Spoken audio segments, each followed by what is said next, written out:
to the Everything in Between podcast. I'm Shay, and I'm here with Christian. How's it going? We're going to utilize this episode to kind of go over just who we are as people.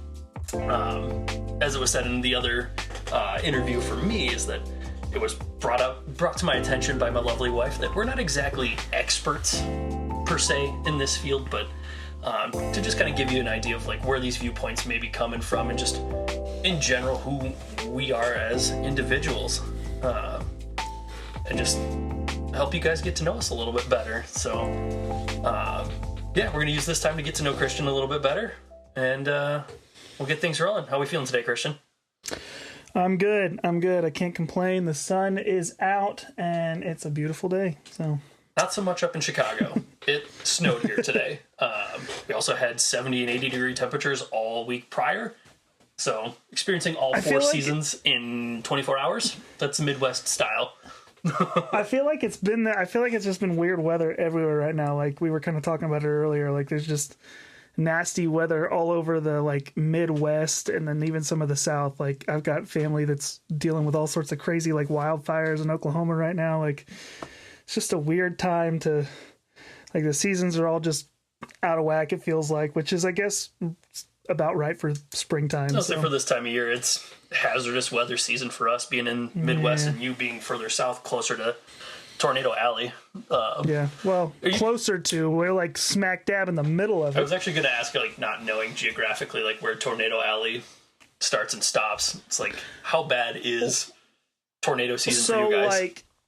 Well, to give you an idea of Tornado Alley, like, at least from my understanding, as far as being an Oklahoman, like, the entire state of Oklahoma is pretty much what you would like. Well, I should say Kansas and Oklahoma, like, together are really Tornado Alley, and then kind of just the edge of everything around that really is kind of like pretty much the edge of Texas. I mean, most of Texas would be, because it's a lot of flat land as well, but like everything kind of around that area. Arizona would be in some of that. Like, again, Missouri's part of it as well. Like and we're like just barely in Missouri. So like we're like smack dab in the middle of all of it. So like it's kind of just, there's a big clump right in the southern part of the country, like Kansas and down, that's just all of that. But it's always interesting. Like, I remember when I was like, oh goodness, how old was I? I was like 15, 16, 17, something like that. And I remember I just happened to like be recording on my phone, and I walked outside and I'm like showing the weather, and I'm like, the clouds are like moving like crazy. And I just so happened to take my phone and look straight up with my phone. And I'm not kidding. As soon as I did, this cycle started, and it was like coming straight down on top of me. And I was like, yeah, I'm going inside. Like you could hear me in the video, like just all of a sudden like panic, like holy crap. And I'm like, I froze. I'm like, yep, I'm going inside. Like, and the funny part is like it ended up, that tornado landed on the highway, which is not uncommon, by the way. Like it landed on the highway, and rode the highway and like tore up a good section of the highway, pretty much like 2 miles from my house. Like we were lucky we weren't caught right in the middle of it, because I mean, granted, like where we are is a little bit more rural, but once you get to those like highway areas, there's a lot of open land on either side of them usually, and it just, I mean, it caught the highway and it rode it the whole way. So it's kind of interesting. So that gives you kind of some perspective. Like I've grown up in that, and that's so it's not uncommon. Like I mean, seriously, Oklahomans will go outside and we just kind of watch. We're like, okay, where's the storm at? Like everybody wants to be a storm chaser in Oklahoma, and yeah, if you can tell when people are not Oklahoman when you walk out front your house and like they're not on their front porch with their lawn chairs, just like watching with you. Like, yeah, we lived in Maryland, and it was about the time Katrina came through. I'm probably getting way ahead here, but it was by the time Katrina came through, the big storm that hit New Orleans. And Maryland was supposed to get hit hard because it was running up that side of the country. Like the storm was running up that side of the coast. And so we were supposed to get like really bad weather, like really heavy winds, really bad thunderstorms and stuff like that. And like me and my family are out front of our house, just like right about like literally probably 10 minutes before the storm's supposed to move in. We're all just like standing outside, like looking up in the sky. And our neighbor comes out the door and she's like, "What are you doing? Get inside." And we're like, is this not what you're supposed to do? How are you supposed to know how bad a tornado is if you're not looking at it? Exactly. Well, it was just, I mean, that's what, when in Oklahoma, like, that's what you do. So it was like, to them, it's just this like anomaly. And they just, I mean, granted, like, probably the best thing to do would be like be inside your home in the safest spot in your home. But not when you're in Oklahoma, dude. Everybody goes outside and watches. Like I said, everybody wants to be a storm chaser. So, yeah. I mean, for people like me, like growing up in Michigan, we don't have tornadoes. Like, I've experienced maybe a handful now that we've been in Chicago, but one during my time in Michigan, which was very obscure. And like the couple, like the first few, especially when I was down here, like with my wife, like tornado sirens would go off and I'd be like, we got to get to low ground. She's just like, go back to bed. It's fine. I'm like, well, are you sure? I will say this. And I will say this, like when we were living in Chicago, I remember we probably hadn't been there for 4 or 5 months. And you'll probably remember this. There was a day where, and I want to say it was right around spring, like spring was getting ready to start. Yeah, because we'd only been there for like a month because I think we had just moved there. So it was like right around like late March, early April. And we were driving down. If I said the main road, you would know exactly what I'm talking about. So I know you know what road I'm thinking of that kind of runs straight through the town that you and I both lived in. And we were driving down that road and, not kidding, got hail, thunderstorms, snow, and heavy winds, all within a matter of not even 5 minutes, just driving down the road. And I'm like, I think I'm not going to like ever complain about the weather in Oklahoma ever again, because this is psychotically weird. That's the Midwest. Yeah, that was insane. So, yeah, I hate to say it this way, but I'll take a tornado any day over all 4 seasons in a matter of 5 minutes. So. Oh, no shot. No, thank you. We'll use that kind of as like a kickoff point so we got a quick little synopsis of some of the places that you've lived over the last couple of years, but give us a brief background of who you are and how you got to be where you're at. Like, give us your short story. The 5-minute testimony or whatever. Yeah. So I grew up in the church, was born and raised in Oklahoma. There's a very small town in between Oklahoma City and Tulsa area that I was born and kind of, at least for a short period of time, raised in. And when I was months old, my parents moved to the Tulsa area, and I, till about 7, grew up there. My dad was going to school in that area, kind of going to Bible college at the time while we were there. And that's kind of where a lot of my like church background started. Like I can remember walking down the back aisle of the sanctuary of our old church, and they had these big golden metal like bars that were like maybe 1 inch to 2 inches thick that I remember just scraping my fingers across. Like I can still feel the feeling on my fingers. So like that's kind of where my church background started. Like, I watched my dad kind of go through, like I said, Bible college. He was going to school for, like children's ministry and stuff like that, kids ministry at the time. And when I was about 7, we packed everything up and moved to Maryland. We had friends that were living there at the time, and my parents felt a heavy call to move up north. So we packed everything up, moved up there. And we're there for about another 7 years doing ministry. And that's kind of where I got a lot of my footing, I feel like, in ministry, like even just like volunteer ministry. Like my mom helped start at the time, like the whole coffee bar concept of like, at a church was like new. And so like my mom helped like start their little like cafe thing. Greatest thing to ever happen to churches. Yeah, dude, I'm telling you, coffee is a thing of beauty for sure. So, and that definitely like sparked an interest too, as far as like my parents are not. The funny part is my mom helped start it, but my mom hates coffee. So like she helped start this whole thing, but she's like not a coffee person. And so a lot of the drinks were like, like frappes and stuff like definitely like a McDonald's style like coffee bar. But anyway, so like I helped start that with my mom, did that with a couple of churches while we were there. And my dad would help in youth ministry. And so I got involved when I was like 11 or 12 involved with the kids and like just like helping in like the tech, because I enjoyed that kind of stuff, helping with like leading worship and like doing all the motions, you know, the I mean, literally I can remember the motions, like the "you came from heaven to earth," to like all the little like kids songs when we were a kid. I still remember the motions, kid, like they're all just muscle memory.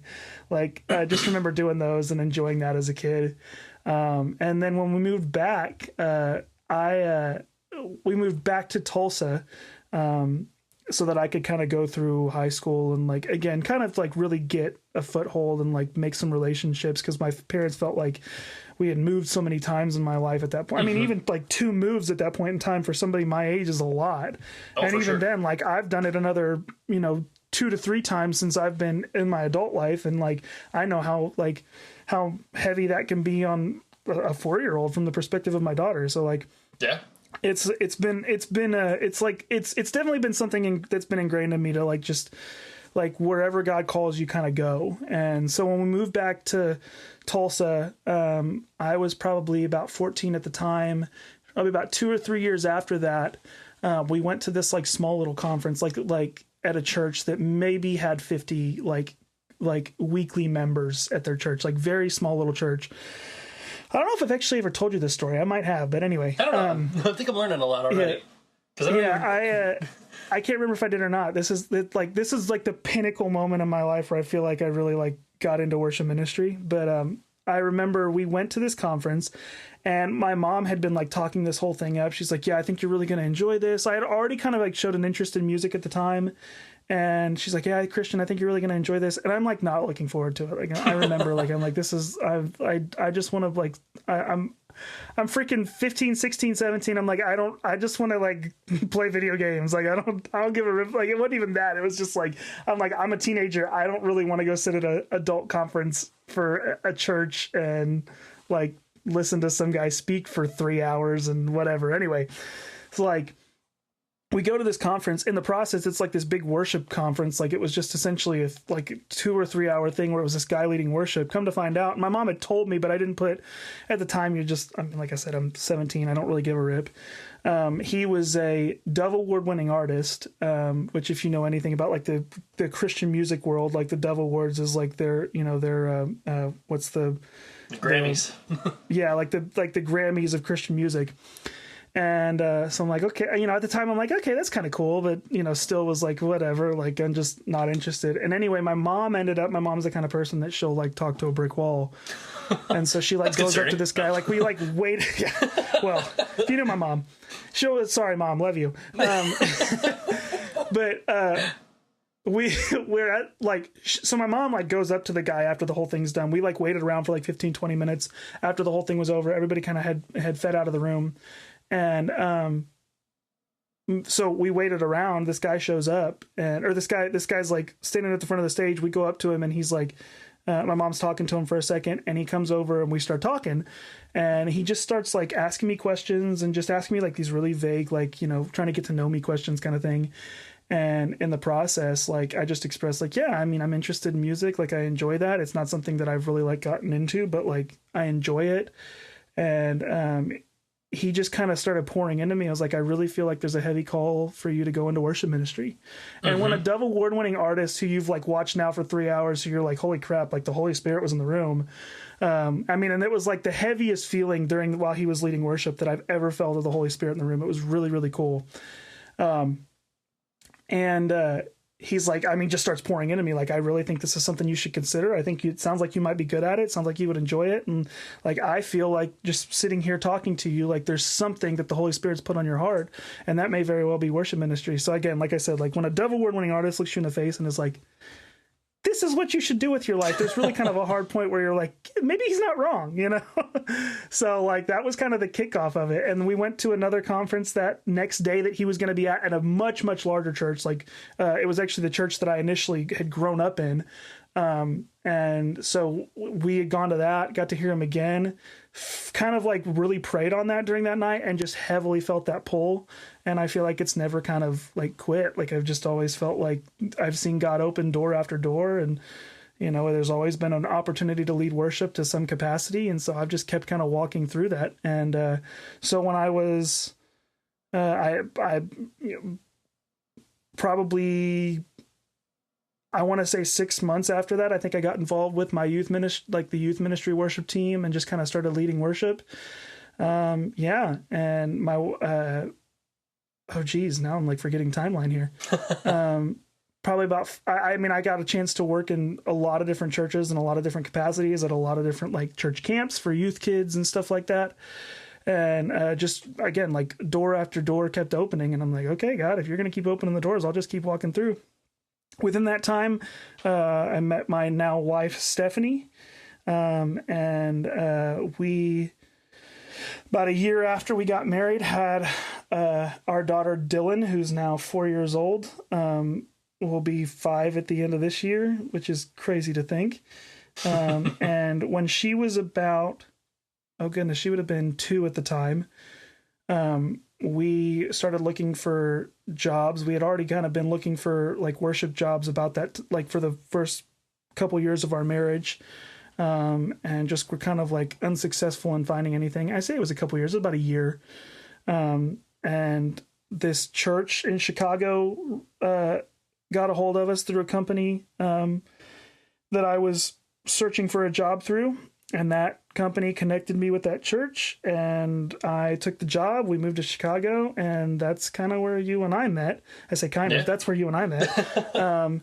I started leading worship. Shay was on the worship team, and that's kind of where our friendship took off. I feel like you and I hit it off. And I think I said this in your interview as well. Like you and I hit it off pretty quickly. I wasn't really sure. I remember feeling like, I like this guy Shay, but I don't know if him and I are like, I don't know if him and I would connect well. And then like, I remember like as rehearsals would go on, I'm like, oh yeah, this guy and I think a lot the same. Like this could be a really good friendship. And I think what really helped us out in that, like kind of thinking back on it now too, because like you're saying, like this was one of your first like major full-time positions as a worship director. This was the first time that I was ever in any capacity on a worship team. Right. So I think both of us kind you of had like just started.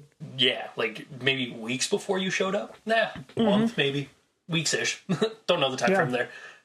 But 3-4 weeks. I mean, yeah, we're both brand new to that stage, and I think that's really what helped us like kind of become closer because we were both figuring things out at the same time.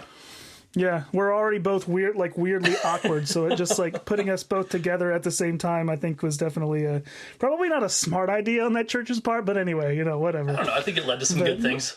Oh no, it definitely did. I mean, I'm thankful for our friendship in a lot of ways. So no, I like, it's one of those things like, yeah, anyway, that's another story for another time. But yeah, so we were there for a couple of years, almost exactly. And then I kind of felt like a pull to come back closer to family. So we moved back to a church, in the Joplin, Missouri area, and which is like a couple hours from home because all my family's kind of in the Tulsa, Oklahoma City kind of area. And so we moved back to be closer to them.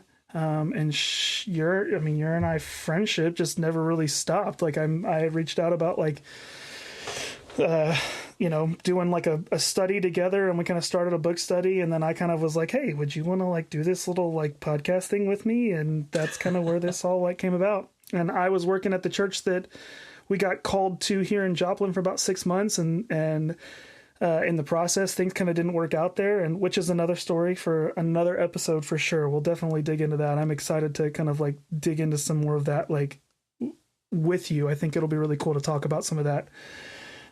But yeah, like it's been a crazy like few years. Like I've had this opportunity to like be out of like in ministry for a while, and then like be out of ministry for 6 months or so now, and kind of just feeling like, okay, God, like, what's the next thing? Like, where are you calling me? What it's, trying to like navigate, like feeling like, not like God's left, but like, what do I do now? Like, there's this like weird, I don't want to say calm in the storm, because I don't know that it always feels like that, but there's just this weird, like, okay, what's happening? Like, it's quiet, too quiet kind of thing. Like, almost kind of like your season of waiting. Like, oh. Yeah. And just not really knowing what, I mean, I don't know that I'm even in a place of like feeling like I don't know what God's doing, but just kind of like, I'm not frustrated at him. I'm not like, I feel like I'm in a good place with my relationship with him. Like, I'm not mad. I'm like, I can think of plenty of times in my life where I'm like, I remember being really upset with God for something that happened or whatever. And I don't feel like I'm there right now. Like, I feel like I'm in a place where it feels like our relationship is good. I'm like, what are you doing? Because like, I'm confused more than anything. Like, and again, not confused at him, just confused with the situation. Like, I know here you're doing something, and maybe that's where I'm mostly confused, is like, I know something's happening, I can see it, but I want to know where you're going with this. Maybe that's, it's like watching a movie and you're like, okay, what's going to happen next, kind of thing. Like, there's this weird calm in the middle of the movie and you're like, okay, I'm excited to see what happens, but like, what is, like, I don't know, that you're like on the edge of your seat for whatever's about to happen, kind of thing. And so maybe that's the best way to describe it. Like, I just feel like we're in this really cool waiting period where like, I'm like ready for whatever God has for us. So it's been really good. Like, it's been a really, really hard season. We've gained a lot of friends and lost a lot of friends, all in the process of like all in a matter of like a year. And I still feel like God is just really working heavily, and I'm excited for it. So in this season of waiting, we'll call it, I think that's a good way to kind of look at it. How are you keeping in touch with what God's plans are for you? Like, how do you feel like you're keeping with God's plan for you? In the sense of, like, you just mentioned before that you had a Dove Award winning artist say you should be in worship ministry, and this was the calling that you've followed out. Like, you've gone to other churches, you've done it. Like, now that you're in a position where you're not in that, how are you staying in tune with your faith? How are you keeping going, really? Like, my wife and I recently, which is something that we've like, it's one of those things you talk about doing for a long time and just really struggle to do. Like, we've really recently like tried to just be in the Word together more than anything. Because I think we both realize how much like of a wear it's been on both of us, and not only our faith, but like our relationship, because of the pull that ministry has. Like, I joked with somebody at church today, because we just started volunteering at the church that we're at, and I joked and said, like, when you're a ministry spouse, you're not really just like a ministry spouse, you're in ministry. Like, you 100%. Yourself as the spouse are in ministry. Yeah. And like, so as much as Stephanie is not like the guy, she's experienced what it's like to be the guy's wife and be that ministry spouse. And it's really had like, I mean, I'll be honest, like, it's really had a negative, there's been a lot of good things, don't get me wrong, but I think there have been a lot of things that we've realized has had a really bad wear and tear on our marriage. And like, we're kind of realizing like, maybe that's what this is about. Maybe this kind of like, for lack of better terms, waiting period is God trying to say like, take a break, like, remember why you're in this thing together, because that's what I need you for whatever's down the road. You and I have discussed it a few times. Like, God didn't put you in a situation that you're in right now so that you can look back on the things that you've been in, that you went through before, and go, well, if I knew what I know now, I would have handled that totally different. No, he's telling you now because he wants you to, he's saying, there's something coming that I need you to be ready for. And so I'm showing this to you now so that you can be ready for that in the future. And so I feel like that's kind of where it's at. Like, we're realizing things in our marriage, and I'm like, man, I wish we would have recognized this a long time ago. And like, just again, like, simply reading, and we're not like doing a big study, but we just stop. I mean, it's right. I feel like that's what it is right now. We're just taking some time at the end of the evening to spend together, and we just read for a few minutes. Like, whether it's just a few minutes, sometimes I noticed like recently, especially in the last like few days, things like the conversation kind of takes off. Like, man, I'm kind of like really confused by what's happening in this section of passage. Like, what are you hearing? And like, and so it's been really good to like, the conversation just kind of happens. And I think that's like, I'm enjoying the waiting period, even though it's frustrating and it's confusing. I feel like I've enjoyed it more because it's, and we're still early in this. Like, we're still early in like trying to navigate a lot of like re-navigating what feels like the beginning parts of our marriage again. So like, will be the first to admit I'm no expert in it, but I'm excited. And I think that's been, I mean, I feel like that's the basic like Christian church answer, but like, it is the truth. Like, being in the Word, especially with your spouse, is so important. And I'm realizing that, like, what feels like for the first time. So I think you make a really good point too, that even I'd never really fully considered is the spouse in a lot of these like ministry positions. Like you're saying that like she's not on staff, but she still feels really the weight of the church that has been put on you is also being put on her because you bear a lot of that burden. And unfortunately, a lot of that comes home with you. I'm like thinking not even just for you as a worship leader, but like the pastor, even probably even more so. Like the wife of the pastor puts on a lot of weight too. I mean, more often than not, I feel like every church that I've ever been to, the pastor's wife has always been a pretty big presence throughout the church. Like everybody knows the pastor's wife because she's off volunteering, doing God knows what, and like she spends a lot of time different things, probably doing a lot of things for free. Like she's not even a paid employee, but like the amount of stress and weight that spouses also have to bear from their ministry spouses, like it's kind of eye-opening to think about. And I think it kind of leans into something else that we talked about in another podcast of just like the pressure that's being put on our Christian leaders and how that also could spill over onto your spouse. And now thinking about it, I'm like, man, we should have dug into that in that episode too. Which we could do. So we could do another episode. No, but I mean, you're right. Like she is the, like, I love the way that the Bible talks about how like the wife is the cornerstone. And I mean, I kind of feel like, you know, there's this like stigma that like, and I'm sure we'll get into this too at some point, but there's this like whole like egalitarian movement of like, and that's the movement of like women being the pastor in a church. Like there's a lot of people who don't agree with the egalitarian movement. There's a lot of people that are like, which I think I would come from the perspective of like, if the woman can preach better than I can, let her preach. Like don't let me stand in the way of God using somebody. Like he did that throughout scripture with women all the time.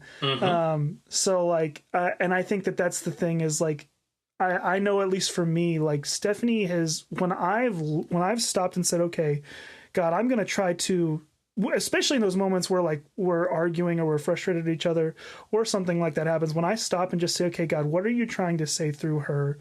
A lot of times I end up hearing, I mean, it's obvious when I say it that way, but like, I guess I didn't realize at the time how often I would hear God's voice come through my own wife because I wasn't listening for that. I would, you know, it might be a moment of like, okay, God, like help me to hear her better.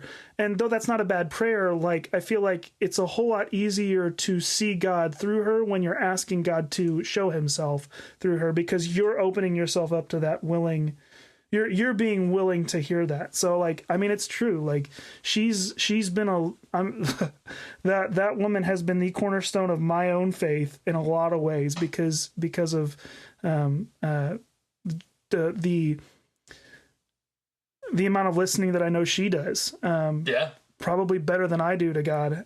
So Stephanie, I love you.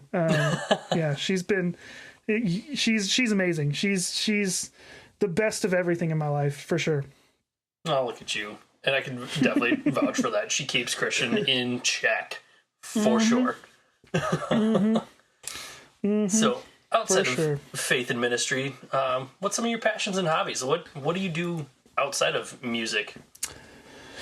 Oh, geez. Well, Shane knows this better probably than anybody. I'm like a huge Star Wars dork for sure. Like if you, at some point when we finally start to like video these podcasts, you'll see I have like literally right behind me, a like whole shelf of just like Star Wars stuff. And I probably should admit it's Star Wars Legos mostly.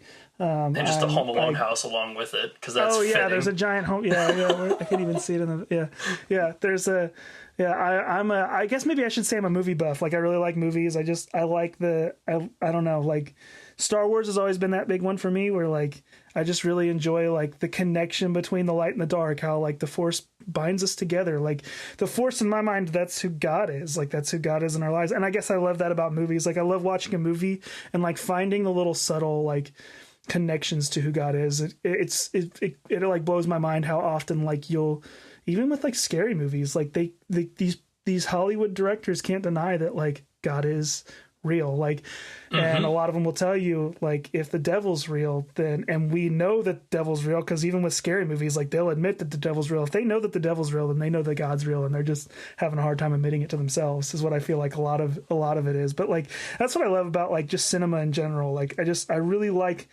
watching a movie and like finding the little connections to our relationship with God. And usually that's what it is like, I'll find some little nugget in there of like, man, like that's how God sees us, or that's how, like, especially like now that I've had a daughter for the last few years, like like watching movies now, even that I've watched as a kid, make like they're totally different, totally different. For sure. I can't watch a movie, and this would be new for you too, like especially being you're like starting to navigate fatherhood for the first time. Like it's one of those things, like going back and watching a movie again, I'm like, dude, I totally, like, you watch a movie, you're like, why did that person respond like that? And then you put it in the perspective of like being a father, and you're like, yeah, I get it now. Now it all makes sense. Yeah, and I feel like that's what I love about, like, I love finding those little connections between like my relationship with my daughter, because it reminds me of like my relationship with God. So I feel like movies and music in that way, like they have such an interesting way of like, sometimes, I mean, a lot of times unintentionally guiding us to the heart of who God is in our lives, whether we want to recognize it or not. And so it's yeah, I think that's probably where a lot of the connection to like Star Wars comes from. Cause again, I just like that, like that whole, like, again, connection to like light and dark, and the light always wins out, whether the dark wants it to or not. Like the light always has this way of winning out. Darth Vader, sorry, spoiler alert, Darth Vader becomes good in the end. And what? For what reason, you know? So yeah, sorry to break it to you. I've only watched like 2 Star Wars shows. Well, that's what's wrong with you. Okay. No, like I kind of follow in that same thing of like movies have always been a huge thing in my upbringing, in my family, and it's one of the things that I'm looking forward to the most as a new father, is when she finally reaches those points where I'm like, I can show you some of the movies from my childhood. I'm like, what's going to be that movie that she just latches onto, like her favorite character? Yeah. Like, I think of like my little nephew, like he loves cars, so like anything Lightning McQueen is his jam. And like if once she gets to be old enough, like if it's like Lilo and Stitch or Moana or God forbid Frozen, but who knows? I'm like, could have like, and it's probably the cruel irony that God is going to bless us with, is that both my wife and I, being athletic, we're probably going to get like a very girly girl dancer, like just things that neither of us know a darn thing about. That's what, Stephanie and I have discussed that plenty of times. Dylan is very much like this dancey type, and Stephanie's a soccer player, or used to be a soccer player, and I played Little League baseball and football in high school, and I'm like, neither of us know anything about that, so what are we gonna do? We're gonna just have to like put her in classes or something, because I don't know what to do. So gonna have to start learning to dance yourself. Yep, I guess so. Yeah, well, I was gonna say too, you said something about like different pieces of media, like you mentioned like Frozen and stuff like that. Like I'm telling you, like I can't watch any of those. Cars is definitely one of them too. Like you'll go back and watch it now and you'll be like, dude, I can't watch this movie and not cry halfway through or all the way through. Like you'll like halfway through the movie, all the way to the end, you're like, because either you're thinking about yourself and how broken you are in your own fatherhood, or you're thinking about how like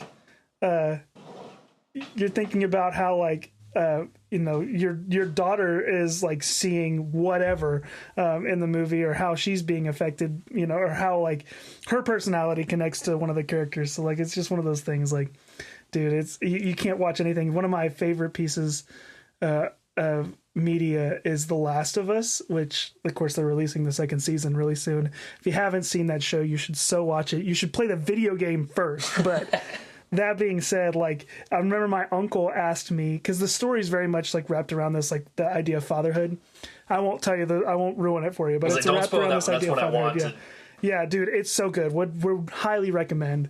Probably wouldn't watch it with your kids, but if you're a mature adult, please watch it. It's serious, especially if you're a dad.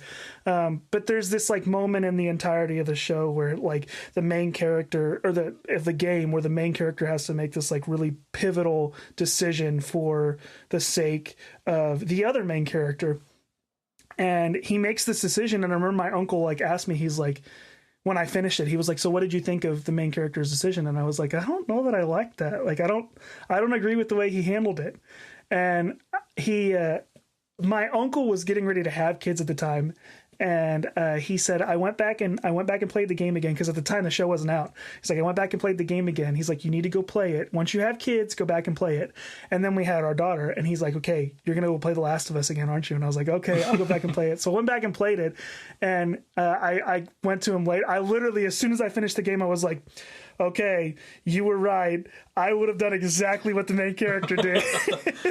Because it's one of those things, like, it just completely changes your perspective once you have kids. So yeah, oh my gosh, such a good, like, the games are amazing first off, but the show itself is like a really good, like, even just description of fatherhood and like what you would do for your kids. So yeah, so we can kind of use it as like a segue into the next one of, what's one piece of advice or wisdom that's really stuck with you over the years? And that could be ministry, fatherhood, life in general. What's like the first thing that comes to mind? I have had many like people say this to me in my life, of like just leaders in my life. One in particular, that she was actually one of the leaders. Well, she is one of the leaders at she's one of the pastors at the church that Shay is at, like, or that you're at. She said it to me. I've had so many other people say it to me, but like, never take life too seriously. Like, that's always been something, like, I feel like I either get too caught up in like the everyday stuff, or like I get caught up in the little details, or even just like, it's one of those things that I found myself like, it fits with anything. Like, there are so many things in my life that like I can very easily get frustrated about, get upset about, lose my cool about, not trust God in. Like, there's so many of those little things that I'm like, man, it's so much easier to just like give up. And I found myself constantly going back to that, of like, you just can't, like, there's a whole lot worse things in the world than financial trouble, or whatever, a car accident, or you name it. Like, the stuff we deal with is like minuscule, and the Bible talks about that, like minuscule things that we struggle with, that God's like, man, if you only knew what I took on the cross, if you only knew what I went through, because I love you, like, and again, fatherhood's a great picture of that. Like, there are so many things that I would willingly do for that little girl, because I just would. Like, there's like, I have the opportunity, because God's given me the opportunity to be her dad. Like, I would do anything for that little girl. And if she knew the amount of stuff that I've gone through to make sure she has a good life, like the little problems that she deals with every day, from a scraped knee to, somebody didn't let me play with this toy or whatever, it would be so, I mean, I say it and it sounds ridiculous, but I think that's the point. Like, this world has so many bigger problems, so like, don't take it too seriously. Like, God's going to handle it either way too. So like, learning to trust him in that, I think, is, maybe that's the other half of it, is like, don't take life too seriously, because God's got it taken care of. Like, because he does, Or even just like thinking about like other situations, and I mean, in anybody's life, or like thinking about my own life, like, you can respond to somebody wronging you in the way that they would expect you to, like yelling at them, berating them, doing anything else to just try and tear them down. But it's one of those things, like, I had to look at, and I'm like, who does that benefit? Does that make me feel any better by tearing somebody else down? Are they going to feel any better because they just got torn down? No. There's no point in, like, what you're talking about, like car accidents or, like, anything like that. It's like, there's no point in just chewing somebody out and just taking things way out of proportion. It's just like, take a deep breath and be like, I'm still alive. And if it's like car accident or whatever, cars can be replaced. And thinking about like financial things of like money and whatnot, I'm like, God always provides.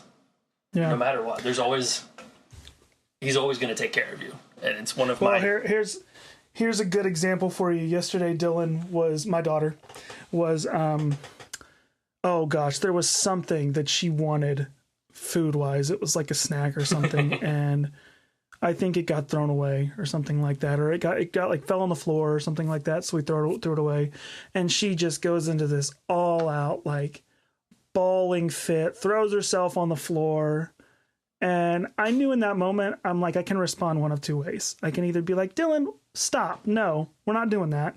Or I can go up to her, and this is what I did, is I walked up to her and I'm like, hey, you know, there's always, I can't remember what it was, like an applesauce packet or I mean, it was like marshmallows or something like that. I can't remember what it was.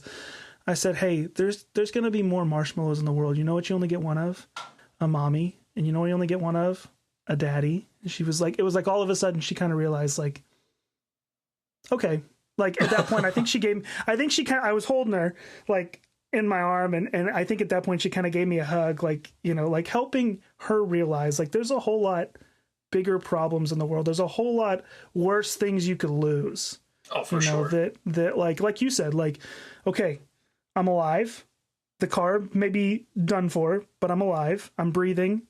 Nothing's broken. You know, nobody's hurt. Like, and even if somebody is hurt, like that's fixable. At least they're alive and breathing. Like, God forbid. There's a whole lot worse things in the world. And when those things come, like, I think that's when you have to learn to like, okay, just to stop and say, okay, God, I don't know what's happening. I don't know what you're doing, just like we kind of talked about. But I'm going to trust you, and I'm going to lean on you, because there's nothing I can do to change what's already happening, and only you can fix what's happening. Sure. And so we can kind of like lean into that kind of mindset. Like, granted, the perspective of a 4-year-old is vastly different from an adult, but life definitely isn't easy. So what's I would say like a major challenge that you've faced that ultimately helped you grow your faith a little bit? Oh gosh, this is definitely a whole nother episode in and of itself. Yeah, I mean, like, I think I really do. Like, I know I've said it several times just in this conversation, but I do think like ministry is this gives you such a good idea of how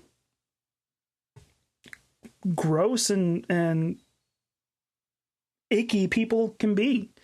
You know, and that doesn't go to say that there's like not good people in the world, because I think some of those people that are, you know, probably that have done terrible, awful things still have a heart. And again, this is a whole nother podcast in and of itself that we can get into. But like, I just think ministry is one of those things that really teaches you like how to not only navigate people, but to like navigate life in general. Of like, at what point are you going to choose to finally lean into who you claim to believe in?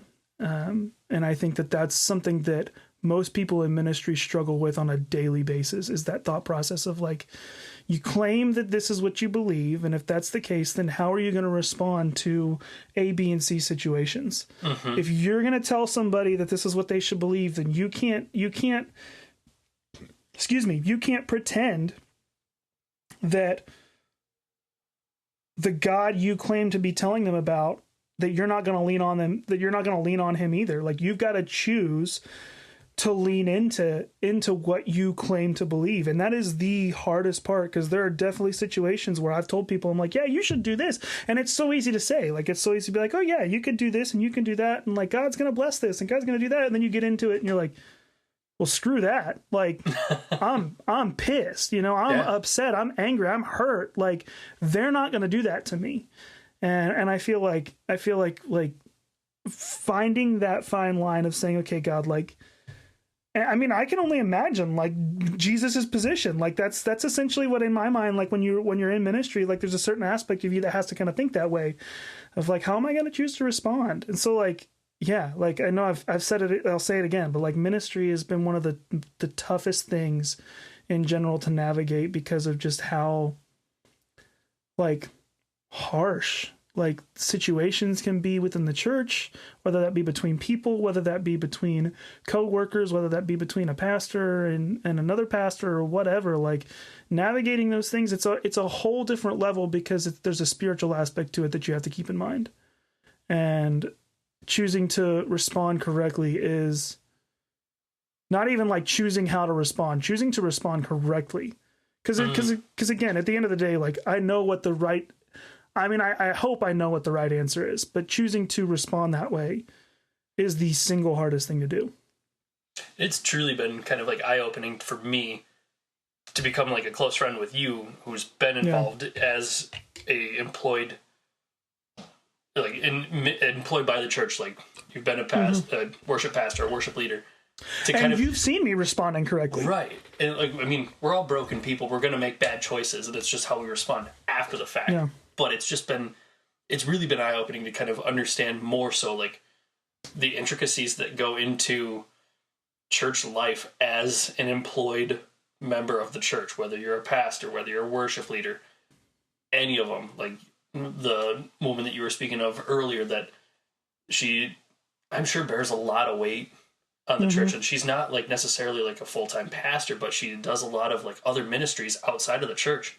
She goes and sees some of these people, and they're on their worst day, and the amount of emotional stress that's got to put on her, just the amount of weight that she's got to be able to carry, like it's not an easy job. And I commend anyone that chooses to go into that field, because it is not something that I was made for. That's for darn sure.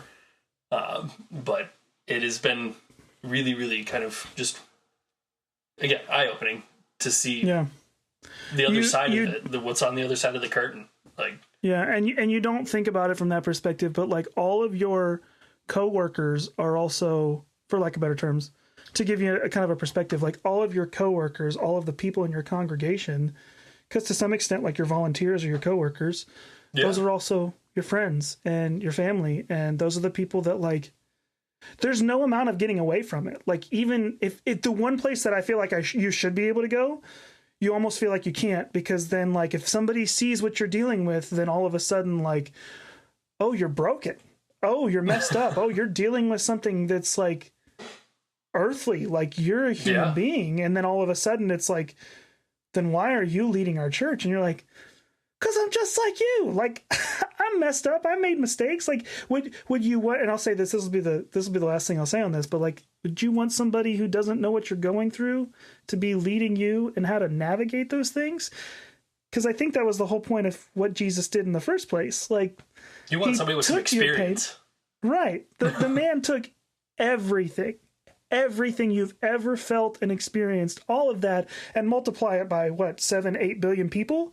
He took all of that. Like, I don't even want to imagine how that felt, because I know how much my own pain has hurt me. And so to think that somebody took all of that, and you want somebody who's never experienced any of that to navigate, like, what's the point of a savior if you don't need saving? And that's like, I feel like it's been like my life motto like recently. Preach.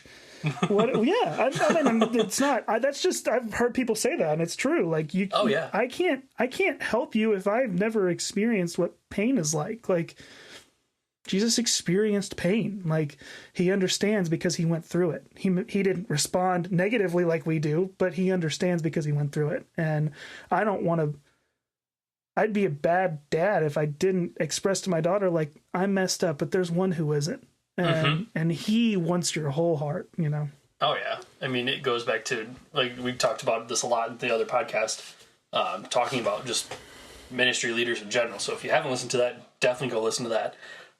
But one of my favorite song lyrics that ties really well into it, Sidewalk Prophets, like, talking about, like, I'm the pastor at your church. You think I've got all the answers, but the truth is I'm just like you, afraid, broken, tired, insecure. Like, you don't know what's going on fully with these people that stand up in front of you every Sunday morning and preach a sermon. It's good. They might preach a sermon and put on this happy face. They might go home and just be completely broken because something else is going on in their life. And people just want everything from them to fix their life. They're like, I'm important. You need to fix me. Yeah. But if you just look at them for 1 second and you go, you know what? Sometimes they need some prayer too.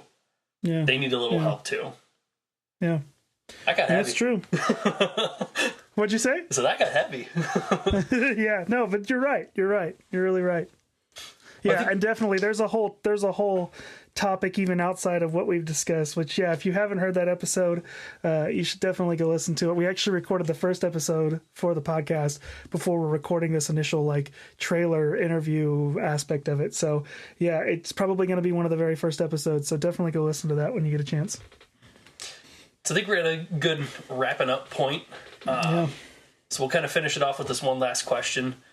What's one thing that you hope listeners really take away from our podcast? And maybe we can expand it a little bit more. What are you hoping to get from this podcast? Man, that's a good question. I didn't ask you that one. That one's a good one. I should have asked you that one. Oh, geez. Yeah, no, I mean, I just hope that people, like, I think I go back to what I said, like, and I'll say it this way, like, I hope people hear our brokenness. Like, I hope people don't listen to this and hear, like, somebody who thinks that they're perfect and understands it all. Cause, like, that's not any other podcast. Like, that's not me. That's not Shay. That's not anybody else that, like, every other podcast you're going to listen to is, like, nobody knows everything. And so, like, we're just kind of trying to navigate this together. And I think that's the really cool part of, like, years in my friendship is that we can do that. But I think, like, being able to share that with other people of the things that both of us have experienced from different perspectives in ministry, is going to be a lot of fun to navigate. Like, I'm really hoping that that's what it is people see the brokenness and in the process also see, like, there's somebody who took all of that, who no longer is broken. He was broken for us and he's no longer is.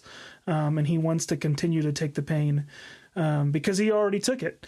And so I think that's what I'm hoping is that people will just really heavily see Jesus, in our conversation, in our brokenness, in our stupidity, in our poor parenting, in all of that, like, you know, so yeah. Well, very good. Well, I definitely am looking forward to all these conversations. I think we touched on a lot of really good topics that we could dig way deeper into, and have a lot of really good conversations, and definitely just in our brokenness together, find what lies in between. Yep. There it is. Roll credits. No. But I'm glad we got to have this little intro to who Christian is, and inevitably, moving forward, we'll get to know about each other a lot more, discussing a lot of these other topics, and we'll kind of figure out life as we go through. So I'll say thanks again for listening. This is Shay. I'm with Christian. This is Christian, yep. We'll catch you next time. See you later.